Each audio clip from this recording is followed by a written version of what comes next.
നമ്മുടെ കേരളത്തിലെ ഈ ഹ്യൂജ് ആയിട്ടുള്ള ഹ്യൂമിഡിറ്റി ഉള്ള സ്ഥലത്ത് പർട്ടിക്കുലർലി ഇങ്ങനെ കറുത്ത വസ്ത്രം ഫുള്ള് ഇട്ട് നടക്കുമ്പോൾ ഉണ്ടാകുന്ന പല മെഡിക്കൽ ഇഷ്യൂസ് ഇവർക്ക് അറിയില്ല. അതോ ഇവരുടെ ഇടയിൽ എത്രയോ ഡോക്ടർമാരുണ്ടായിട്ടും അത് മറച്ചു വെക്കുന്നതാണോ എന്ന് അറിയത്തില്ല. സ്കിൻ ഇറിറ്റേഷൻ ഉണ്ടാകാം, അതുപോലെ cardiovascular neurological problems, breathing difficulties, musculoskeletal pain, ഇങ്ങനെ ധാരാളമായിട്ടുള്ള മൾട്ടിപ്പിൾ ക്രോണിക്കൽ ആയിട്ടുള്ള പല മെഡിക്കൽ ഇഷ്യൂസും ഈ സ്ത്രീകൾക്ക് വരാനുള്ള ചാൻസ് ഉണ്ട്. അപ്പൊ ഐ വണ്ടർ ഇവരുടെ ഇടയിൽ ഇപ്പൊ നമ്മുടെ ഗഫൂർ, അദ്ദേഹം ഒരു ന്യൂറോളജിസ്റ്റ് ആണ്. ഇവരെ പോലുള്ളവർ ഉണ്ടായിട്ടും ഇവർക്കൊക്കെ മനസ്സിലാകുന്നില്ല ഈ ഒരു വസ്ത്രധാരണം എന്ന് പറയുന്നത് അറേബ്യൻ പെനിൻസുലയില് അവിടുത്തെ climatic and geographical condition suitable ആയിട്ട് ഒരു കാലത്ത് ഉരുത്തിരിഞ്ഞു വന്നൊരു ഡ്രസ്സാണ് ഇത്. പെൺകുട്ടികൾ മാത്രമല്ല, അവിടുത്തെ ആളുകളും അറബികളും അത് ധരിക്കുന്നുണ്ട്. ബിക്കോസ് അവിടുത്തെ ആ കാറ്റിന് പൊടിക്ക് അതിൽ നിന്ന് രക്ഷപ്പെടാൻ വേണ്ടിയിട്ടുള്ള ഒരു വസ്ത്രധാരണം അന്നത്തെ കാലത്ത് വന്നതാണ്. ഇത് നമുക്ക് സ്യൂട്ടബിൾ അല്ല എന്ന് ഇവർക്കൊക്കെ മനസ്സിലായിട്ടല്ല മാം. അപ്പൊ ഇവര് ഇവരെ സപ്രസ് ചെയ്ത വെച്ചാൽ മാത്രമേ ഇവർക്ക് ഈ സ്ത്രീകൾ, അതുകൊണ്ടായിരിക്കും എനിക്ക് തോന്നുന്നത് they are not interested to give education rather than primary. കാരണം ഇവർ എഡ്യൂക്കേറ്റഡ് ആകും തോറും റിവോൾട്ട് ചെയ്യാനുള്ള ടെൻഡൻസീസ് ഇവരിൽ വരുമെന്ന് അവർക്ക് അറിയാവുന്നതുകൊണ്ടായിരിക്കുമോ? ഒന്നാമത്തെ കാര്യം, ഈ പർദ്ദയെ കുറിച്ചിട്ട് സാക്കിർ നായിക്കിനെ പോലെയുള്ള നാറികൾ പറയുന്നത് മാത്രമേ ഇവർക്ക് അറിയത്തുള്ളൂ. ഇപ്പം അയാൾ പറയുന്നത്, ഇപ്പോൾ ഒരു പെണ്ണ് പിന്നെ കറുത്ത വസ്ത്രം ധരിച്ചിട്ടില്ല എന്ന് വിചാരിക്കുക. അങ്ങനെയാണെങ്കിൽ പുരുഷൻ ഈ പെണ്ണിലേക്ക് നോക്കുമ്പോൾ ഈ പെണ്ണിൻ്റെ ത്വക്കിന് പുറത്തൊരു വികിരണമുണ്ട്. അത് പിന്നെ ഈ പുരുഷനെ ആകർഷിക്കുമെന്നാണ് പറഞ്ഞത്. മറ്റൊരിക്കൽ അയാൾ പറഞ്ഞത്, പിന്നെ സ്ത്രീ പുരുഷനിലേക്ക് നോക്കുമ്പോൾ ഈ പുരുഷനിലുണ്ടൊരു ഹോർമോൺ, അത് ഈ പെണ്ണിന്റെ കണ്ണിലേക്ക് വരും. അത് ഈ പെണ്ണിന്റെ ത്വക്കിൽ എവിടെയെങ്കിലും വ്യാപിച്ചു കഴിഞ്ഞാൽ ത്വക്ക് ക്യാൻസർ ഉണ്ടാകുമെന്ന്. ഇതിപ്പോ സയന്റിഫിക്കലി അപ്രൂവ്ഡ് ആണോ അല്ലേ, ഇത് ഏത് രൂപത്തിൽ എങ്ങനെ അപ്രൂവൽ കിട്ടിയിട്ടാണ് ഇത് പറയുന്നത്, ഇതൊന്നും ഇവരെ ചിന്തിക്കുന്നില്ലല്ലോ. ഇപ്പൊ നമ്മുടെ മതമാണ് പെർഫ്യൂം ധരിക്കുന്നത്. ആ പെർഫ്യൂം ഏതെങ്കിലും പെണ്ണടിച്ചാൽ അത് വേശ്യയാണ് എന്ന് പറയുന്നത് ഉൾക്കൊള്ളാനും ഇവിടെ മുസ്ലിം കമ്മ്യൂണിറ്റിയിൽ ഒരു വിഭാഗം ആളുകളുണ്ട്. ഇപ്പൊ പർദ്ദ ധരിക്കുന്നത് കോമൺ ആയിട്ട് എന്തിനാണെന്ന് ഞാൻ പറഞ്ഞുതരാം. പുരുഷൻ ഈ പെണ്ണിനെ നോക്കുമ്പോഴേക്കും ഒരു പ്രാകൃതയായിട്ട് തോന്നണം.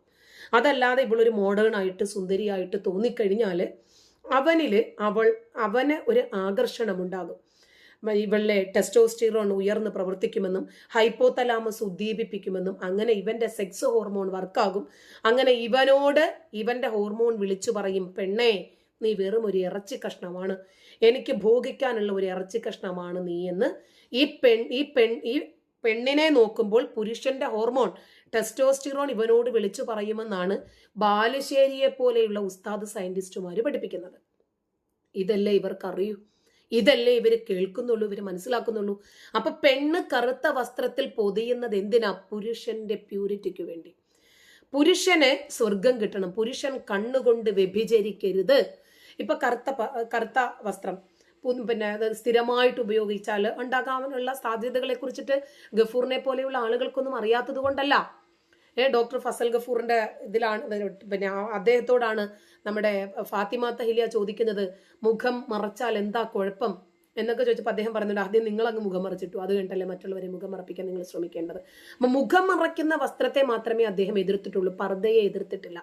ഇതുമായിട്ടുണ്ടാകാവുന്ന ശാസ്ത്രീയമായിട്ടുള്ള പ്രശ്നങ്ങളെ കുറിച്ച് അറിയാത്തത് കൊണ്ടല്ല. അദ്ദേഹവും ഒന്നുമല്ലെങ്കിൽ ഈ മതത്തിന്റെ ഉപഭോക്താവല്ലേ, അതിന്റെ പ്രയോക്താവുമാണ്, സ്വീകർത്താവുമാണ്. അപ്പൊ പിന്നെ അദ്ദേഹത്തിന് വിറ്റാമിൻ ഡി കുറയുമെന്ന് പറയാൻ പറ്റുമോ? സൂര്യപ്രകാശം ഏൽക്കുന്നില്ല, ശരീരം മുഴുവനും മൂടിപ്പൊതിക്കുന്നത് കൊണ്ട് വിറ്റാമിൻ ഡിയുടെ കുറവുണ്ടാകുന്നുണ്ട്. അത് എല്ലിന്റെയും ബെല്ലിനും ഒക്കെ, എല്ലിനും ബലക്ഷയം ഉണ്ടാകുന്നു, എല്ലിനും പല്ലിനും ഒക്കെ കുഴപ്പമുണ്ടാകുമെന്ന് പറയാൻ പറ്റുമോ? രോഗപ്രതിരോധ ശേഷി ഇല്ലാതാക്കും. വിറ്റാമിൻ ഡി ഇന്ന് ഏറ്റവും കൂടുതൽ കുറവ് മുസ്ലിങ്ങൾക്കാണ്. സൂര്യപ്രകാശത്തെ അവരിലേക്ക് കിട്ടുന്നില്ല. അപ്പൊ അതുകൊണ്ടാണെന്ന്. പിന്നെ ഈ സമയത്താണെങ്കിൽ നമുക്കറിയാം ഭയങ്കരമായിട്ടുള്ള ചൂടാ. ഇതില് കറുപ്പ് നിറം നമുക്കറിയാമല്ലോ, വലിയ രൂപത്തിൽ ആഗിരണം ചെയ്യുന്ന ഒരു നിറമാണ് കറുപ്പ്. അപ്പൊ കേരളം പോലെ ഇപ്പൊ ഇന്ന് 40-41 ഡിഗ്രി ഉണ്ട് ചൂട്. അപ്പൊ ഈ ഉഷ്ണമേഖലാ പ്രദേശങ്ങളിൽ ഈ കോഴിക്കോട് മലപ്പുറത്തൊക്കെ ഏറ്റവും കൂടുതൽ പർദ്ദ ധരിക്കുന്നത് ശരീരത്തിന്റെ ചൂട് കൂടുമെന്ന് ഇവർക്ക് അറിയാത്തത് കൊണ്ടല്ല. ഇത് അമിതമായിട്ട് വിയർക്കും, നിർജ്ജലീകരണത്തിന് കാരണമാകും, അതുപോലെ ഫംഗൽ ഇൻഫെക്ഷൻ ഉണ്ടാകുമെന്ന് അറിയാത്തത് കൊണ്ടല്ല. ഇത് മതം പറഞ്ഞതാ. പെണ്ണ് പൊതുവേദിയിൽ കയറണ്ട എന്ന് മതം പറഞ്ഞതാ. പുരുഷന് 4 കെട്ടാമെന്ന് മതം പറഞ്ഞതാ. ഇപ്പോ പിന്നെ ഫംഗസ് എന്തുകൊണ്ടാണ് ഉണ്ടാകുന്നത്? ചൊറിച്ചില്, വട്ടച്ചൊറി, ഫംഗസ്, ഇതൊക്കെ ഇവർക്ക് എല്ലാവർക്കും അറിയാം. വിയർപ്പ് ഗ്രന്ഥികൾ തടസ്സപ്പെടുന്നു ചർമ്മത്തിലെ, അതുകൊണ്ട് കുരുക്കൾ ഉണ്ടാകുന്നുണ്ട്, വായു സഞ്ചാരം കുറയുന്നു ഈ വസ്ത്രം ഇടുന്നത് കൊണ്ട്. സിന്തറ്റിക് ആയിട്ടുള്ള തുണികൾ കൊണ്ട് നിർമ്മിച്ച പർദ്ദകൾ ധരിക്കുമ്പോഴുണ്ടാകുന്ന പ്രശ്നം പിന്നെ മുഖക്കുരു, പേന്, മുടി കൊഴിച്ചില്, എന്തെല്ലാം രൂപത്തിലുള്ള പ്രശ്നങ്ങൾ ഉണ്ടാകും. ഇതൊന്നും അറിയാത്തത് കൊണ്ടല്ല, മറിച്ച് 6-ാം നൂറ്റാണ്ടിലെ ഗോത്രീയതയായിപ്പോയി തലച്ചോറ് മൊത്തം. പെട്ടെന്ന് അവരെ ഒന്ന് മാറ്റിയെടുക്കുക എന്ന് പറഞ്ഞാൽ പറ്റില്ല. ലോകത്തിന്റെ ഏതെല്ലാം ഭാഗങ്ങളിൽ ഈ പർദ്ദയും ബുർക്കയും ഒക്കെ നിരോധിക്കുന്നു. ഇപ്പൊ തന്നെ ഞാൻ ഇന്ന് രാവിലെ UAE തന്നെ കണ്ടു, പിന്നെ ജ്വല്ലറിയിൽ വന്ന ഒരു സ്ത്രീ മുഖം മറച്ചിരുന്നു, ഊരിയിട്ട് വരാൻ പറഞ്ഞു പോയിട്ട്. ഞാൻ അവരുടെ വീഡിയോയും ചെയ്തിട്ടുണ്ട്. ഈ വസ്ത്രം ഉപേക്ഷിക്കുന്നുണ്ട്. ഇത് വലിയ രൂപത്തിൽ സമൂഹ മാധ്യമങ്ങളിൽ ചർച്ചയുമാകുന്നുണ്ട്. സുരക്ഷാ കാരണങ്ങളുണ്ട്. അതുപോലെ മതേതര മൂല്യങ്ങൾ സംരക്ഷിക്കുന്നവർക്ക് ഇത് വലിയ ഭീഷണിയാണ്. കഴിഞ്ഞ ദിവസമാണ് പ്രൈവറ്റ് ബസ്സിൽ കയറാൻ പോയപ്പോഴത്തേക്കിന് ഒക്കെ മൂടി വന്നു. സഞ്ചിക്കകത്ത് എന്താണ് അത് കാണിച്ചിട്ട് കയറിയാൽ മതിയെന്നാ പറഞ്ഞത്, കിളി. അപ്പോ ഈ ഫ്രാൻസ് യൂറോപ്പിൽ ആദ്യമായിട്ട് 2011 തോന്നുന്നു പൊതുസ്ഥലങ്ങളിൽ ഇത് പറ്റില്ല എന്ന് പറഞ്ഞിട്ട് നിരോധിച്ച് രാജ്യത്ത് ഒരു നിയമം പാസ്സാക്കുന്നത്. എന്നിട്ട് അത് സംരക്ഷിക്കാൻ വേണ്ടിയിട്ട് ഒരു ശരീഅത്ത് നിയമം എന്നും പറഞ്ഞു ഒരു വിഭാഗം ആളുകൾ അതും കൊണ്ടുപിടിച്ചിട്ട് അവിടെയുമുണ്ട്. ഇപ്പൊ സ്വിറ്റ്സർലാൻഡിൽ പൊതുസ്ഥലങ്ങളിൽ ബുർക്കയും നിക്കാബും ഒക്കെ നിരോധിച്ചു. അടുത്തിടെയാണ് നിയമം പാസ്സാക്കുന്നത്. ബെൽജിയം, ഓസ്ട്രിയ, ഡെൻമാർക്ക്, ഇവിടെയൊക്കെ ഈ വസ്ത്രങ്ങൾക്ക് പൂർണ്ണമായും, ചില ഭാഗങ്ങളിൽ ഭാഗികമായിട്ടും നിരോധനങ്ങളുണ്ട്. ശ്രീലങ്ക കഴിഞ്ഞ ഈസ്റ്റർ ദിനത്തിലെ സ്ഫോടനം നടന്നു. അന്നേരം പർദ്ദയിട്ടവരാണ് അവിടെ വലിഞ്ഞു കയറി വന്ന് പൊട്ടിത്തെറിച്ചത്. എല്ലാം ഇരുമ്പ് നിക്കറും ഇരുമ്പ് ബ്രേസറും ഒക്കെ ഇട്ടിട്ട്. അപ്പൊ സുരക്ഷാ കാരണങ്ങളുണ്ട് എന്ന് പറഞ്ഞിട്ടാണ് അവരിത് നിരോധിച്ചത്. ചൈന മാനസിക രോഗമെന്നാണ് ഇസ്ലാമിനെ പറയുന്നത്. അപ്പൊ സിൻജിയാങ് മേഖലകളില് പൊതുസ്ഥലങ്ങളില് പർദ്ദ ധരിച്ചു വന്നു കഴിഞ്ഞാൽ അവർ പിടിച്ചോണ്ട് പോകും, അവിടെ തൂക്കിക്കൊല്ലാനും സാധ്യതയുണ്ട് എന്നാ പറയുന്നത്. ചൈനയിൽ അല്ലെങ്കിലും ഇസ്ലാം മതം എന്ന് പറഞ്ഞാൽ മാനസിക രോഗമാണ്. അവിടെയൊന്നും ഇവരുടെ ഒരു ഉടായ്പ നടക്കത്തില്ല. അപ്പോൾ ഒന്നാമത്തെ കാര്യം ഇവർ നിരോധിക്കാൻ പറയുന്നത് സുരക്ഷാ കാരണങ്ങളാണ്. മറ്റ് പിന്നെ ശാസ്ത്രീയമായിട്ടുള്ള കാരണങ്ങളൊന്നും പറഞ്ഞിട്ട് മതത്തിന്റെ മുമ്പിൽ പിടിച്ചു നിൽക്കാൻ പറ്റത്തില്ലെന്നേ. അപ്പൊ ഇവര് വ്യക്തിത്വം തിരിച്ചറിയാൻ പറ്റുന്നില്ല, ഐഡന്റിറ്റി തിരിച്ചറിയാൻ പറ്റാത്തത് കൊണ്ട് തന്നെ CCTV നിരീക്ഷണങ്ങളിലൊന്നും ഇവർ പെടുന്നില്ല. സുരക്ഷാ പരിശോധനകൾക്കൊക്കെ തടസ്സമാകുന്നുണ്ട്. ഏത് രൂപത്തിലുള്ള കുറ്റകൃത്യങ്ങളും ഇവർക്ക് ചെയ്യാൻ പറ്റുന്നുണ്ട്. അതുകൊണ്ട് അത് പറ്റില്ല എന്നാ പറയുന്നത്. മറ്റൊന്നാണ് സാമൂഹികമായിട്ടുള്ള ഐക്യം. നമുക്ക് ഐ കോണ്ടാക്ട് വേണ്ടേ? മുഖം നോക്കി സംസാരിക്കുന്നത് ആശയവിനിമയത്തിന്റെ അടിസ്ഥാനമല്ലേ? അതുകൊണ്ട് അതാണ് നമ്മുടെ ഫസൽ ഗഫൂർ ചാനലിൽ ചർച്ചകളിൽ വന്നിരുന്ന് പറഞ്ഞത്. അതാ, മുഖം മറയ്ക്കുന്നത് സമൂഹത്തിൽ ഒറ്റപ്പെട്ടു നിൽക്കാൻ കാരണമാകുന്നു. രോഗി ഡോക്ടറെ അറിയണം, ഡോക്ടർക്ക് രോഗിയെ അറിയണം, അധ്യാപകന് കുട്ടിയെ തിരിച്ചറിയണം, കുട്ടിക്ക് അധ്യാപകനെ അറിയണം. അപ്പൊ അങ്ങനെ ഒരു ഐ കോണ്ടാക്ട് വേണമെന്നാ. ഇത് പല യൂറോപ്യൻ രാജ്യങ്ങളിൽ നിന്നും വന്നതുകൊണ്ടാണ് സൗദി അറേബ്യ പോലും ഈ മുഖം മറയ്ക്കുന്ന വസ്ത്രം വലിച്ചെറിഞ്ഞത്. പിന്നെ പിന്നെ പർദ്ദ ധരിക്കുന്ന സ്ത്രീകള്, ഇവരെ അടിച്ചേൽപ്പിക്കുന്ന ഒരു വസ്ത്രധാരണമാണിത്. ഇത് പുരുഷാധിപത്യത്തിന്റെ അടയാളമാണ് എന്ന് ഇന്ന് ഏറ്റവും കൂടുതൽ മുസ്ലിം സ്ത്രീകൾക്കറിയാം. അപ്പൊ ലോകം ഇന്ന് പർദ്ദയെയും ബുർക്കയെയും വെറും ഒരു വസ്ത്രമായിട്ടല്ല കാണുന്നത്, മറിച്ച് ഏത് രൂപത്തിലുള്ള തെണ്ടിത്തരങ്ങളും ചെയ്യാൻ, ഏത് രൂപത്തിലുള്ള അക്രമങ്ങളും ഭീകരവാദവും തീവ്രവാദവും ചെയ്യാൻ ഒരു മറയാണെന്നറിയാം. അതുകൊണ്ടാണ് ഫ്രാൻസ്, സ്വിറ്റ്സർലാൻഡ് ഉൾപ്പെടെയുള്ള ഒരുപാട് വികസിത രാജ്യങ്ങൾ ഈ വേഷം പബ്ലിക്കായിട്ട് തന്നെ നിരോധിച്ച് വലിച്ചെറിയുന്നത്. അത് പ്രധാനം ഒരു ചൂണ്ടിക്കാണിക്കുന്നത് സുരക്ഷാ ഭീഷണിയാണ്. ഇപ്പൊ ഞാൻ ചോദിക്കട്ടെ, നമ്മുടെ മുമ്പിൽ 2 പർദ്ദയിട്ട് അപ്പിക്കുപ്പായക്കാരികളായിട്ടുള്ള 2 പേര് മുഖം മറച്ച് നടന്നു പോകുന്നു. ഇവരാണോ പെണ്ണോ എന്ന് നമ്മൾ എങ്ങനെയാ തിരിച്ചറിയുക? ഇവരെങ്ങാനും പൊട്ടിത്തെറിച്ചു കഴിഞ്ഞാൽ നമ്മുടെ ജീവൻ അപകടത്തിലാകത്തില്ലേ? ഇപ്പൊ ഇന്ന് അല്ലാഹു അക്ബർ എന്ന് കേട്ട് കഴിഞ്ഞാൽ തിയേറ്ററിൽ നിന്ന് പോലും ആളുകൾ ഇറങ്ങി ഓടുവാണെന്ന്. എന്തുകൊണ്ടാ കാരണം? പേടിയാ. അതുപോലെ തന്നെ ഈ അപ്പിക്കുപ്പായക്കാരികളെ കണ്ടും ആളുകൾ ഭയന്നോടുക. അതുപോലെ പിന്നെ ചെക്കിങ്ങിന്, പിന്നെ റെയിൽവേ സ്റ്റേഷനുകളിലും എയർപോർട്ടുകളിലുമൊക്കെ ഇവരാണ് വരുന്നതെങ്കിൽ എത്ര വലിയ ചെക്കിങ്ങിന് ശേഷമാണ് ഇവരെ കടത്തിവിടുന്നത്? ഒക്കെ സുരക്ഷാ കാരണങ്ങളാ. ഒരാളുടെ വ്യക്തിത്വം മറച്ചുവെച്ച്, സ്വത്വം മറച്ചുവെച്ച് പൊതുസ്ഥലത്ത് ഇടപെടാൻ പാടില്ല. പ്രത്യേകിച്ച് ഇന്ത്യ പോലെ ഒരു രാജ്യത്ത് ജനാധിപത്യ സമൂഹത്തിന് ചേർന്നതല്ല ഈ വേഷം. ഇപ്പൊ ഇസ്ലാമിനെ ഭയപ്പെടേണ്ടതില്ല എന്ന് മാർപ്പാപ്പ പറയുന്നതുമായിട്ട് കൂട്ടിച്ചേർത്ത് വായിച്ചാൽ ഇതേ പർദ്ദയുടെ മറവില് സുരക്ഷാ വെല്ലുവിളികൾ ഉയരുന്നതിനെ കുറിച്ച് അദ്ദേഹം എന്തു പറയും? മതം സുരക്ഷയ്ക്ക് മുകളിൽ നിൽക്കരുത് എന്ന പാഠമാണ് ഈ ആഗോളമായിട്ടുള്ള നിരോധനങ്ങൾ നമുക്ക് മനസ്സിലാക്കി തരുന്നത്. അതുകൊണ്ട് മാർപ്പാപ്പയുടെ പ്രസ്താവനകളിലെ വൈരുദ്ധ്യം എടുത്തു പറയുന്നതോടൊപ്പം തന്നെ ഇവരെ എന്തുകൊണ്ട് നമ്മൾ ഭയക്കുന്നു എന്നുകൂടി നമ്മൾ പറയേണ്ടതുണ്ട്. ലോകത്ത് നടക്കുന്ന തീവ്രവാദവും ഭീതിയും ലോകം മുഴുവനും ജാഗ്രതയോടുകൂടി കണ്ടുകൊണ്ടിരിക്കുക. ഇറാനിലെ യുവാക്കളുടെ കൊഴിഞ്ഞുപോക്ക് നമ്മൾ കാണുന്നില്ലേ? മതത്തോടുള്ള അവരുടെ മടുപ്പ് നമ്മൾ കാണുന്നില്ലേ? സ്ത്രീ വിരുദ്ധമായിട്ടുള്ള നിയമങ്ങൾ, പെണ്ണ് ലിപ്സ്റ്റിക് ഇടാൻ പാടില്ല, കണ്ണെഴുതാൻ പാടില്ല, പൗഡർ ഇടാൻ പാടില്ല, പെർഫ്യൂം അടിക്കാൻ പാടില്ല, ലെഗിൻസ് ഇടാൻ പാടില്ല, ജീൻസ് ഇടാൻ പാടില്ല. അതേപോലെ പർദ്ദയിലെ ആരോഗ്യ പ്രശ്നങ്ങളെ കുറിച്ച് ഇവർ പറയുന്നുണ്ടോ?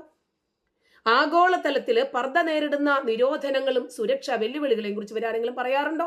അപ്പൊ യാഥാർത്ഥ്യങ്ങളോട് ഇവർ മുഖം തിരിച്ചു നിന്നിട്ട് കാര്യമില്ല.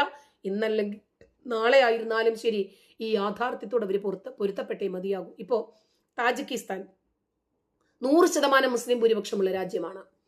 അവിടെ ആ രാജ്യത്തെ തീവ്രവാദത്തിൽ നിന്നും മൗലികവാദത്തിൽ നിന്നും സംരക്ഷിക്കാൻ വേണ്ടി അവർ സ്വീകരിക്കുന്ന നിലപാടുകൾ നമ്മൾ കാണുവാണ്. വലിയ രൂപത്തില് സൗദി അറേബ്യ പോലെയുള്ള രാജ്യങ്ങളിൽ പോലും ഈ വിഷയം ചർച്ചയായിട്ടുണ്ട്. ഇപ്പൊ നിലവിലുള്ള സാഹചര്യങ്ങൾ വെച്ചിട്ട് 2024 താജിക്കിസ്ഥാൻ പർദ്ദ പൂർണ്ണമായിട്ടും നിരോധിക്കുന്നത്. ഇസ്ലാമിക വസ്ത്രധാരണ രീതികൾ പാടില്ല എന്നാ പറഞ്ഞത്. അതായത് ഇവിടെ ചെലവുമാര് ചുരിദാറും ഇട്ടുകൊണ്ട് നടക്കുന്നില്ലേ, കന്തൂറയും ഇട്ടിട്ട് സൗദി അറേബ്യയുടെ വേഷമാണെന്ന് പറഞ്ഞിട്ട്, അതൊന്നും താജിക്കിസ്ഥാനിൽ പറ്റില്ല. നോക്കുമ്പോൾ മുസ്ലിം ഭരണാധികാരിയാ, 100% മുസ്ലിങ്ങളുള്ള രാജ്യവുമാണ്. താജിക്കിസ്ഥാന്റെ തനതായിട്ടുള്ള സംസ്കാരത്തിന് യോജിക്കുന്ന രൂപത്തിലുള്ള വസ്ത്രം ധരിച്ചാൽ മതിയെന്ന അവിടുത്തെ നിയമം. അന്യ സംസ്കാരങ്ങളെ നിങ്ങൾ അനുകരിക്കണ്ടാന്ന്, അറേബ്യൻ നിലപാടുകളെ നിങ്ങൾ അനുകരിക്കണ്ടാന്ന്. അതുപോലെ കുട്ടികൾക്ക് മതപഠനം നിരോധിച്ച ഏക ഇസ്ലാമിക രാഷ്ട്രമാണത്. 18 വയസ്സിൽ താഴെയുള്ള കുട്ടികൾക്ക് പള്ളിയിൽ പോകണ്ട, മതപരമായിട്ടുള്ള ചടങ്ങുകളിൽ പങ്കെടുക്കാൻ പാടില്ല, മതം അവരെ പഠിപ്പിക്കരുത് എന്നാണ് താജിക്കിസ്ഥാൻ നിയന്ത്രണങ്ങൾ ഉള്ളത്. കുട്ടികളിലെ മതമൗലികവാദം കുത്തിവെക്കുന്നത് മദ്രസകളിലൂടെയാ. അത് തടയുന്നതിന് വേണ്ടിയാണ് ഈ നിയമമെന്ന് അവർ പറഞ്ഞത്.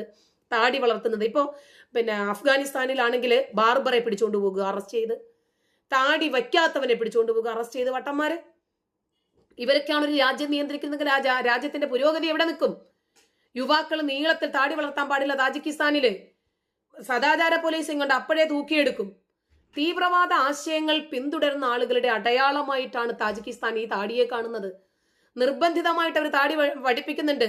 ഫോഴ്സ്ഡ് ഷേവിംഗ് എന്ന് പറഞ്ഞ ഒരു വിഭാഗം തന്നെയുണ്ട്. അതുപോലെ അറബ് രാജ്യങ്ങളിലും മറ്റുമൊക്കെ പോയിട്ട് മതം പഠിച്ചിട്ട് തീവ്രവാദ ആശയങ്ങളുമായിട്ട് താജിക്കിസ്ഥാനിലേക്ക് തിരികെ വന്നു കഴിഞ്ഞാൽ അവരെ ബ്രെയിൻ വാഷ് ചെയ്യാനും അവരെ തടയാനും നിയമപരമായിട്ട് അവർക്ക് കുരുക്കിട്ട് മുറുക്കാനും സർക്കാർ കർശനമായിട്ടുള്ള നടപടികൾ സ്വീകരിക്കുന്ന ഒരു രാജ്യമാണ് താജിക്കിസ്ഥാൻ. വിദേശത്ത് പഠിക്കുന്ന വിദ്യാർത്ഥികളെ സർക്കാർ തന്നെ തിരിച്ചു വിളിക്കുക, വേണ്ട നമ്മുടെ രാജ്യത്തിനകത്ത് നിന്ന് പഠിച്ചാൽ മതിയെന്ന്.